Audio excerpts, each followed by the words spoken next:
Tanganyika TV, kwa pamoja tukupashe. Naam, asante sana mpenzi mtazamaji wa Tanganyika TV. Hii ni TV yako ambayo inakuwa nakupa update mbalimbali, matukio kaza wa kaza na mambo ambayo yaliyojiri, vile vile na habari ambazo zinakuwa na uhakika, zenye kuchunguzwa na watangazaji wako mahiri kabisa waliobobea katika taaluma hii ya utangazaji. Kama kawaida mpenzi mtazamaji, na kukaribisha mara tena kuweza kurufuatilia kwenye TV ya sasa katika kipindi chako hichi ambacho huaga kinakujia kila wakati, kipindi cha mtazamo wa kisiasa, ambako tunakuwa tunaongelea siasa ya Jamhuri ya Kidemokrasia ya Kongo, siasa za nchi kwenye ukanda huu wa maziwa makuu, vile vile na siasa za nchi zingine katika bara la Afrika.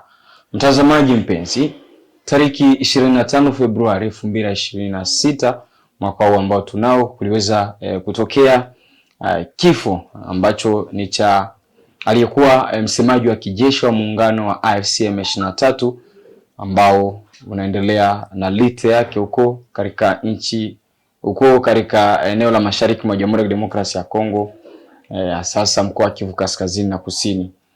Aliweza kupoteza maisha hivyo kutokana na drone ima ndege zisizo na rubani ambazo zilikwenda kubombarde ama kupiga kwenye msafara wake nafasi ambako alikuwa. Mtazamaji mpenzi, maoni alikuwa mengi sana kutoka kwa wadau mbalimbali wa kisiasa na kijamii kutokana na kifo chake, ambaye ni Willy Ngoma. Na kwa leo mpenzi mtazamaji, tutakwenda kuongelea kuhusu swala hilo sasa, kuhusu manufaa ama impact gani ambayo inaweza ikatokea kutokana na kifo chake, inakuwa na madhara gani kifo chake, na kipi ambacho kinaweza kikatokea kutokana na kupoteza kiongozi ule ambaye alikuwa wa muungano wa AFC M23. Pia vile vile msemaji, siko peke yangu mpenzi mtazamaji, niko naye ambaye anakuwa anashirikiana naye kila wakati, atakwenda kujitambulisha yeye mwenyewe. Naam, asante sana Safari Almasi. Mimi kwa jina ni Isaac Mulucha Ashibe, na kuwa mtangazaji na mwaliko wako leo. Nasema asante sana. Asante, kama ulivyomsikia ni Isaac Mulucha Ashibe ndiye ambaye tuko naye. Mimi ni Safari Almasi, nyuma kamera anakuwa ni mwenzetu Abubakari Saidi. Mpenzi mtazamaji, tutajikita sasa kuhusiana na kifo chake Willy Ngoma, ambaye ni msemaji wa kisiasa, msemaji wa kijeshi wa muungano wa AFC M23. Labda Isaac Mulucha, kuna taswira gani kutokana kwanza na kifo chake? Bon, kama jinsi umetangulia kusema Safari, ni kwamba reactions zinakuwa nyingi sana, kutoka kwa watu mbalimbali. Wafanya siasa wanareagire, kuna watu ambao wanafurahi, wengine wanafurahi sana, hasa wale ambao wanakuwa ni wafanatike wa serikali ya Kenya sasa. Lakini pia kuna wengine ambao wanahuzunika, sababu mtu ni mtu bwana. Ukishafariki lazima kuna watu wanalia. Ni mtu ambaye ameacha familia, ni mtu ambaye ameacha familia kwanza ya ile ya kimwili, tuseme ile ya nyumbani. Lakini pia kuna biolojike, lakini pia kuna familia ile ya wale wenzake ya kikazi, yani wana AFC M23 wale wanahumia vile vile. Sasa huo ndio mtazamo, ndio mambo ambayo tunayaona sasa hivi.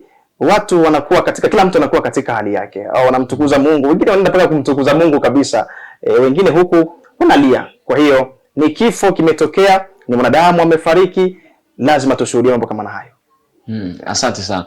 Na labda katika impacts, inaweza ikampact nini kifo chake huyu ambaye alikuwa ni msemaji wa kijeshi?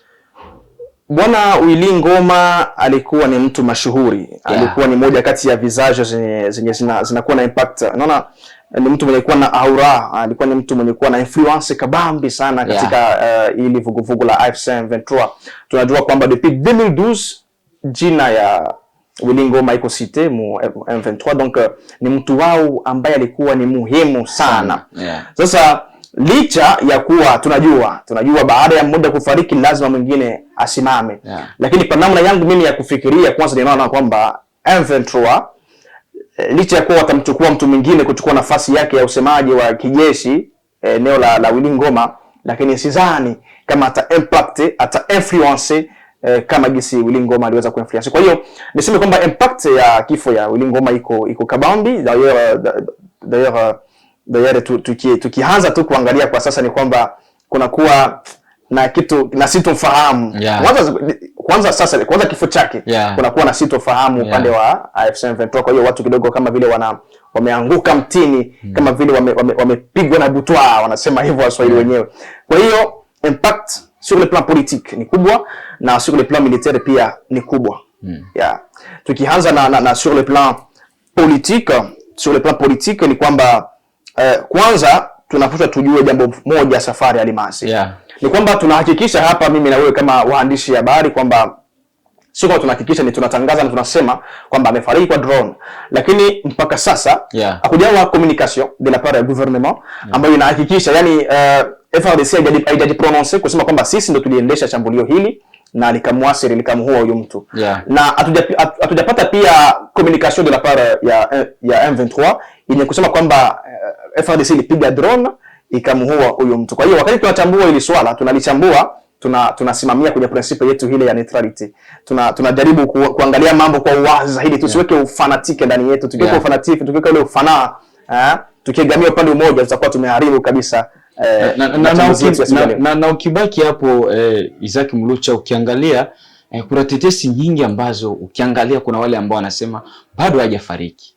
UI kutokana kuna udhibitisho tosha. Ndio wanasema drone ziliweza kubombarde, ila kuna image. Ndio maana nilikwambia kwamba lazima wakati tunazungumza haya ni vizuri tuwe na ile principle ya neutrality, tuangalie mambo kwa usawa. Kwanza tuanze kwanza na kusema ameuawa kwa drone. Kama ni drone, kati ya watu wa kwanza kabisa kutoa habari hii alikuwa Pero Luhara.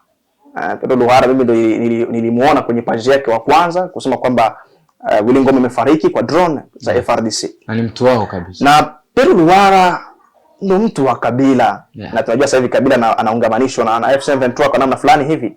Kwa hiyo inakuaje serikali ipige yule, alafu mtu mwenye kuwa Ubelgiji ndio watoe habari wa kwanza? Hapo kunatia wasiwasi kidogo.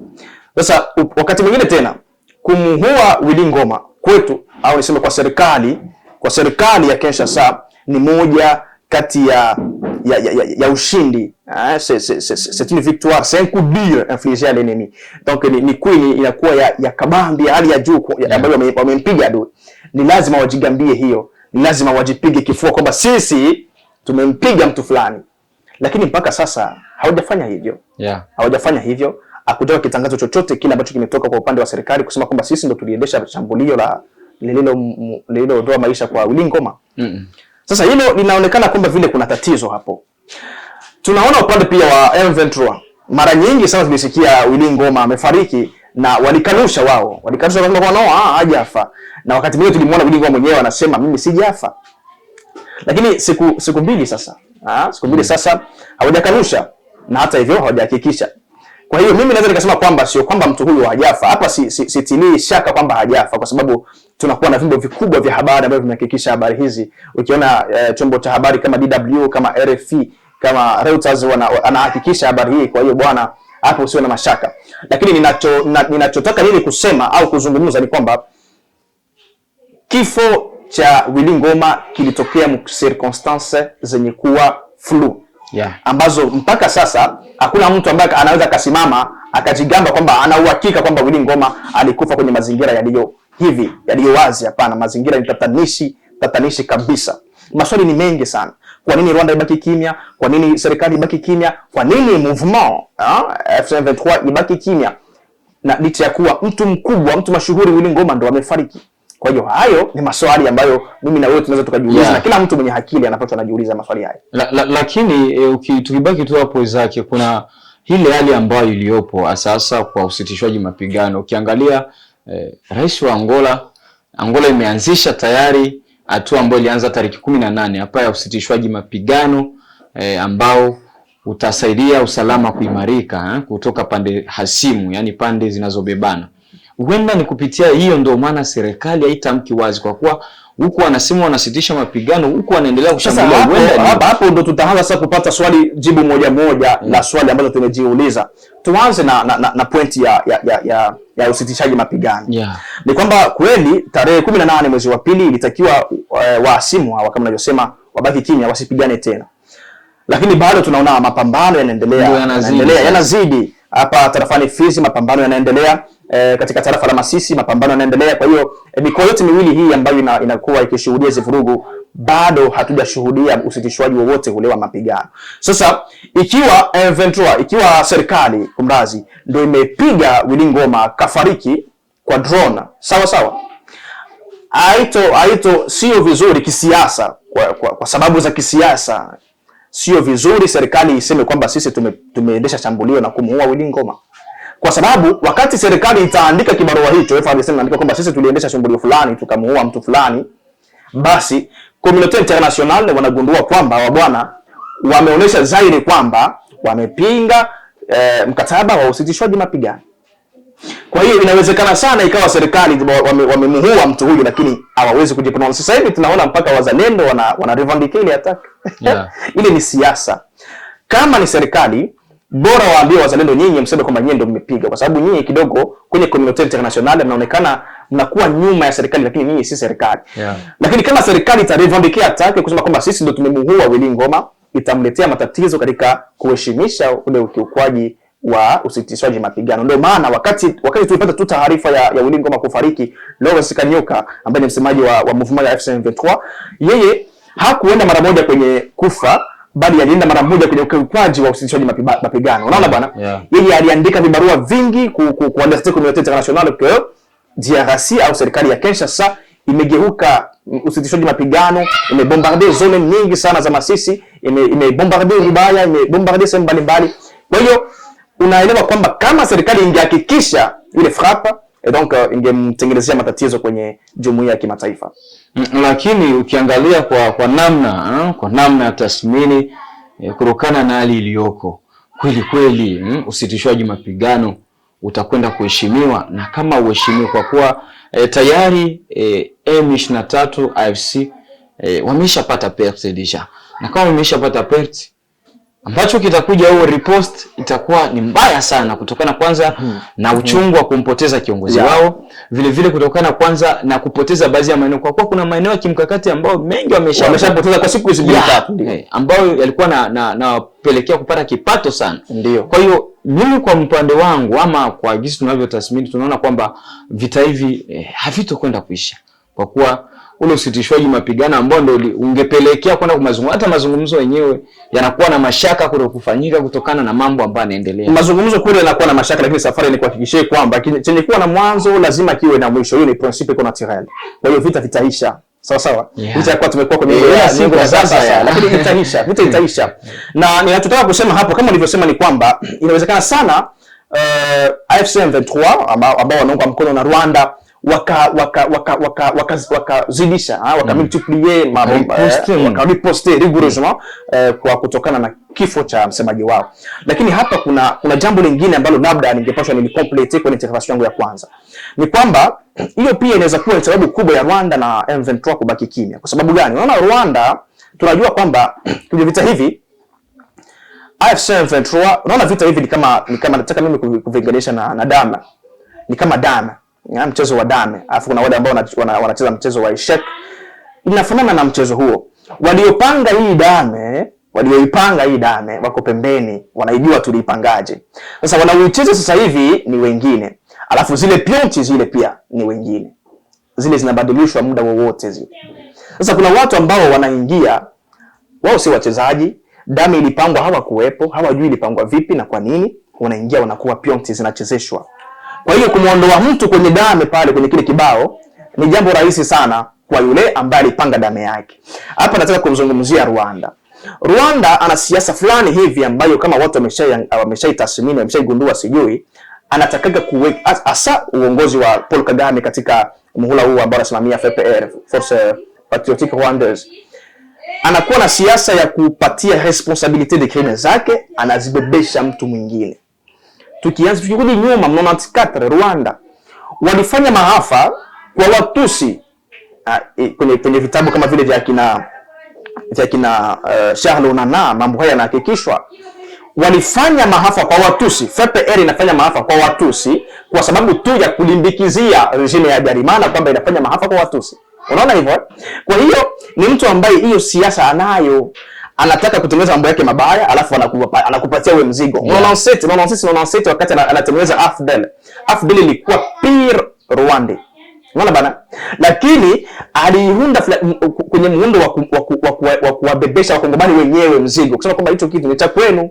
Hiyo ni siasa yake. Ndio hata sasa leo inawezekana sana huyu bwana akataka tuseme tunafikiria, ni mambo ya kufikiria kwa sababu tunachambua ya. Inawezekana sana Rwanda au regime rwandaise ikachukua ikafanya nini? Ikamhua huyu Willy Ngoma.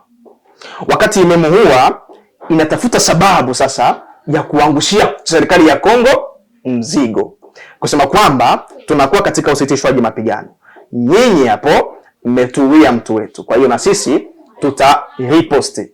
Unaona hivyo? Ndio maana nasema kwamba unachosema kwamba kuna uwezekano sana wanaandaa riposte, na hiyo riposte inaweza kuwa iko très bien calculée, ilikuwa bien élaborée, bien planifiée kwenye au sein du mouvement yao, na wakaona no, juu ya tupate sababu ya kuriposte rigoureusement, il faut tutengeneze hili jambo. Wakatengeneza script fulani kama hiyo tunayoiona leo, wanamtoa maisha mtu wao, alafu wanatengeneza sababu. Hiyo ni namna ya kuchambua. Yeah, ni mchambuzi. Hata hivyo Safari Almasi tunaona M23 ambayo imebaki kimya tokea mtu afe, haijasema. Watu watajiuliza labda alikuwa nini? Mimi kwa namna yangu mimi ya kutathmini, kwanza naona wale watu wamepigwa na butwa kwa sababu tunajua hapo nyuma, tunazungumza kama wapashaji habari, yeah. Tunasimamia principe de neutralité. Hapo nyuma hapo tuliona kwamba système de brouillage rwandais ilikuwa iko juu sana ya kwetu. Ni watu ambao walitumia drone, walipiga Luvungi na drone, walipiga sehemu nyingi sana na drone. Wow. Sisi tulikuwa incapable kupandisha drone kwenye zone zilizokuwa controled na M23. Tulikuwa incapable, serikali ilikuwa incapable. Lakini sasa tukisikia kwamba mzone iko controled na M23, drone ya FARDC inapiga, kuna kuwa tunaweza tukatraduire kwamba FARDC au serikali imejidhatiti, imefaulu kudepasser systeme ya brouillage Rwanda. Unaona? Yaani sisi nasi tunakuwa na systeme ya kubrouiller anga ya sehemu ambazo M23 inamiliki. Kwa hiyo wale wa bwana wakati wanaona jambo hilo, hata Corneille Nangaa alipo wakina Bertrand Bisimwa wanasema hata hapa nilipo basi liko hatarini, kwa sababu wakati mtu amekuwa mtu kama Willy Ngoma amefariki kwa drone ya FARDC, yani hata na mimi hapa naweza nikashikwa. Kwa hiyo wanakuwa na ile reserve, wanaingiwa na ubaridi fulani hivi.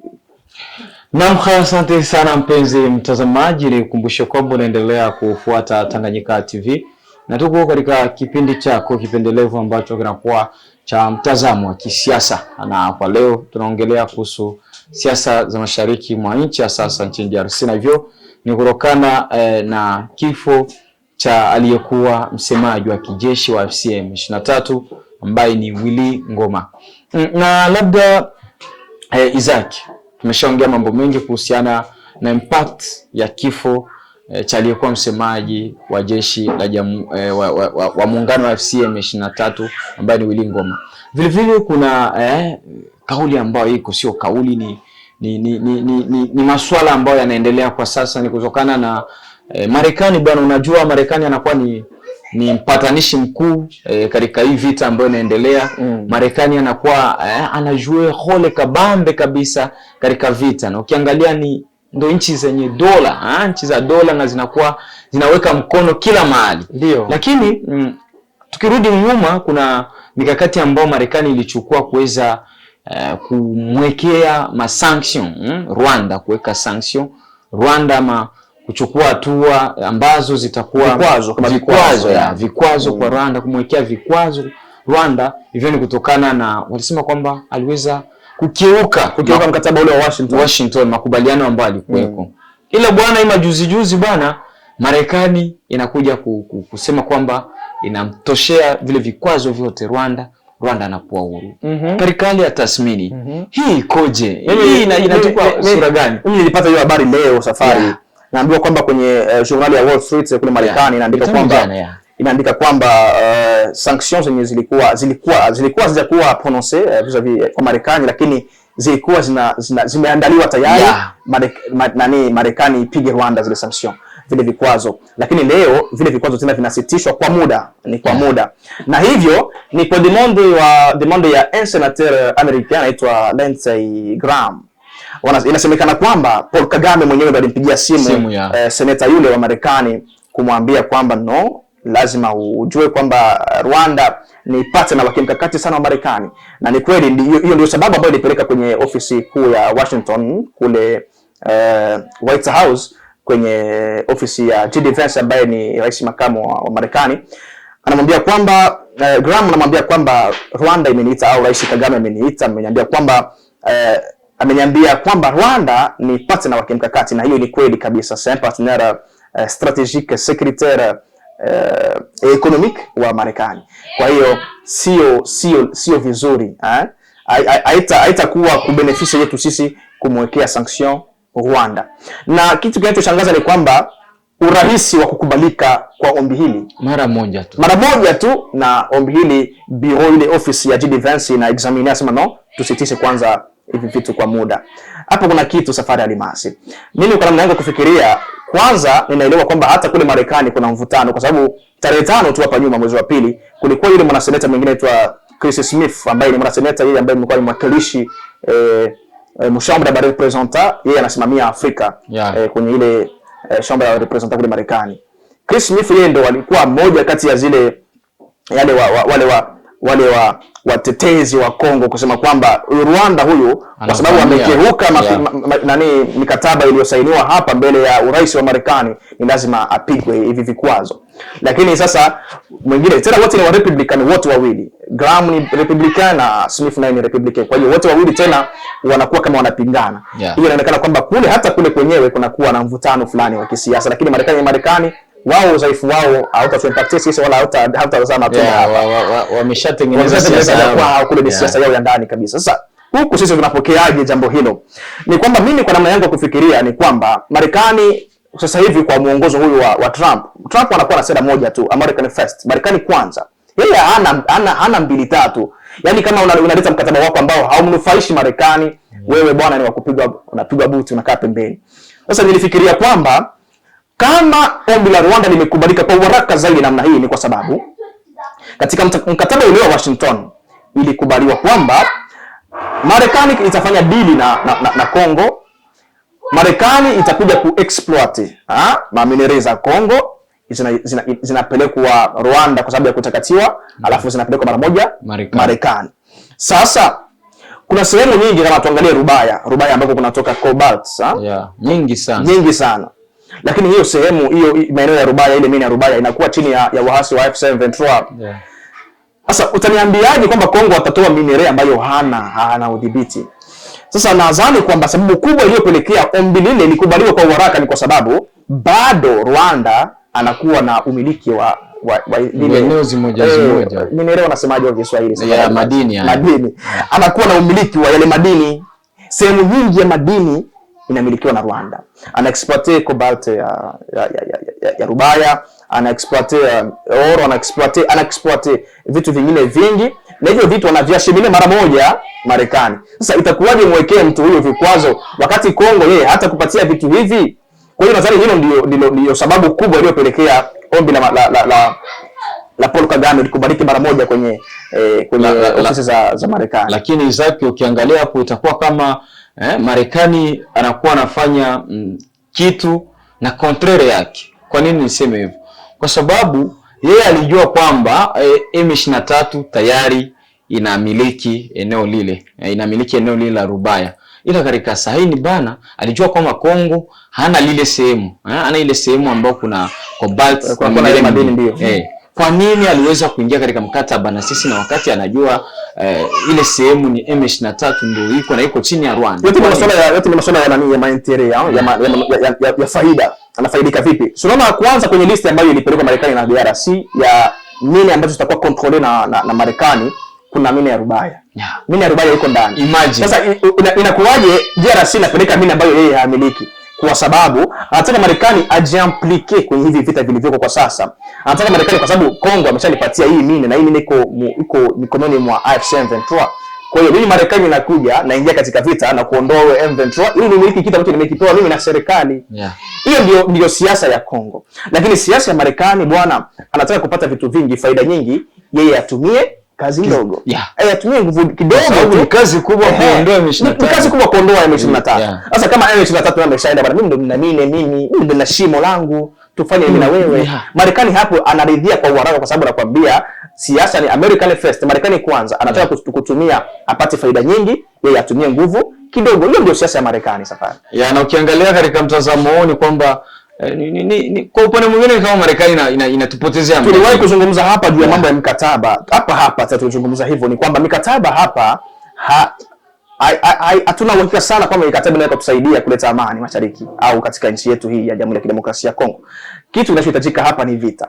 Na nadhani kwamba wakati sisi tunajidhatiti, tunatengeneza nguvu yetu, tunatengeneza jeshi letu, basi tunaweza tukajilinda sisi peke yetu. Sasa hivi tumeona hata yeye mwenyewe huyu ambaye ni Paul Kagame, kwanza mwaka jana Nduhungirehe ambaye ni waziri wa mambo ya nje wa Rwanda alisema kwamba hawana woga wa vikwazo vyovyote kutoka Ulaya au Marekani. Hawana woga. Na amesema kwamba hakuna mtu anaweza akafanya vikwazo ili kana kwamba wao wasijilinde. Wao kama wanakuwa Kongo ni kwa sababu wanajilinda. Ndio amesema Nduhungirehe hivyo. Na katika ile hafla ya umushirikirano kule Rwanda, nani Paul Kagame alisema pia, akasema kwamba tunapewa vikwazo sisi, lakini vile vikwazo havitatufanya sisi tukose kuendelea. Unaelewa? Maana yake ni kwamba katika mbele ya kamera hivi anasema kwamba mimi sina haja, na aliweza kusema kwamba haogopi vikwazo, sivyogopi. Lakini hata hivyo anaviogopa. Kama asingaliviogopa basi asingalipiga simu. Naam, asante sana mpenzi mtazamaji, na imani umetufuata vyema sana kupitia TV yetu, channel ya TV yetu Tanganyika TV, ambako tuko muda wote kabisa. Na labda zake naona muda si rafiki. Kipi cha mwisho na cha kuambia watazamaji wetu ambao wanakuwa wanatutazama kwa muda kama nao? Naam, kwanza tunawashukuru sana kwa kututazama, kwa kuwa pamoja na sisi Tanganyika TV. Lakini sasa katika masuala haya tunayozungumzia ni kwamba unaona kuna mwanafunzi yule ambaye alienda kwenye mtihani ule wa examen d'etat, alafu akaambiwa moja kuongeza moja ni ngapi, akatia 11 kwa sababu alitumia akili nyingi kutafakari. Kwa hiyo tusitafakari sana. Kifo cha Willy Ngoma ni kifo tu. Tuelewe kwanza amekufa, hicho ndio cha maana. Sawa? Tunapokwenda Rwanda, tunakwenda huku, inakuwa kutafakari sana. Na katika kutafakari, wakati mtu anatafakari sana, ndo unaenda unaburie mapiste za verite. Unaenda unafunika ukweli kwa sababu unatafakari sana. Kwa hiyo tutafakari tu kawaida, tujue kwamba amekufa, na kama mkongomani wote ule tujiandae sasa hivi katika vita, kwa sababu mtu kama Willy Ngoma sio l'équivalent de Peter Chirimwami kwetu, sio l'équivalent de Mamadou Ndala kwetu. Kwa hiyo nao wamepoteza mtu mkubwa sana. Hawatu baki kimya kabisa, ni lazima wariposte. Na katika kitabu kile cha Sun Tzu cha L'Art de la Guerre anasema kwamba wakati adui anakuwa na hasira, basi ni muda mzuri sana wa kumvamia. Hapa tena ni kwa serikali, ni kwamba wakati huu ni wakati wa kujidhatiti zaidi, wakati wa kupanga mikakati mizuri ambayo iko bien planifiée, ili kana kwamba wakati adui anakuwa katika hasira, anakuwa deja mwetea faiblesse, tuchukue na tusaisir opportunité tuweze kumpiga adui vilivyo.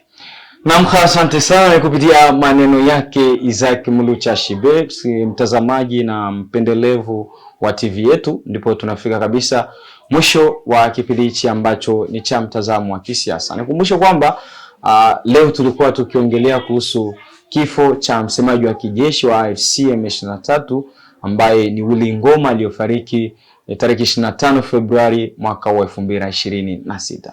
Ulikuwa nami Safari Almas, nisaidiana na mwenzangu hapa Isaac Mulucha Shibe. Basi hatuna ziada, ambaye tusaidia kwenye ufundi mitambo ama nyuma kamera alikuwa ni Abubakari Saidi. Habari za muda huu mpendwa mtazamaji wa Tanganyika TV. Kwa jina naitwa Suzana Mbokile, natokea kitengo cha biashara na manunuzi hapa Tanganyika TV. Nipende kuchukua fursa hii kukaribisha hewe mfanyabiashara kutangaza biashara yako pamoja nasi. Maana katika ulimwengu huu wa sasa, media kama Tanganyika TV ndio mahara pekee ambapo unaweza kukuza na kuendeleza biashara yako. Haijalishi ni biashara ipi unayofanya, ina mtaji mkubwa au mdogo. Tanganyika TV inaweza kukuweka karibu na wateja wako na kukuza manunuzi ya bidhaa zako unazouza. Hebu fikiria, hata vikundi vya maendeleo tunawezaje kuendelea bila kujitangaza? Karibu utangaze nasi, hewe mfanyabiashara, mjasiriamali, mwanamuziki, wanasiasa na wengine wote, karibuni sana sana sana. Unaweza kuwasiliana nasi kupitia namba zetu za ofisi zilizopo hapo chini. Hata kama una matangazo, Tanganyika TV tunaweza kukutengenezea, kwa sababu tuna wafanyakazi na madirector wabobezi waliobobea katika shughuli za video production na graphic design. Tanganyika TV, kwa pamoja tukupashe.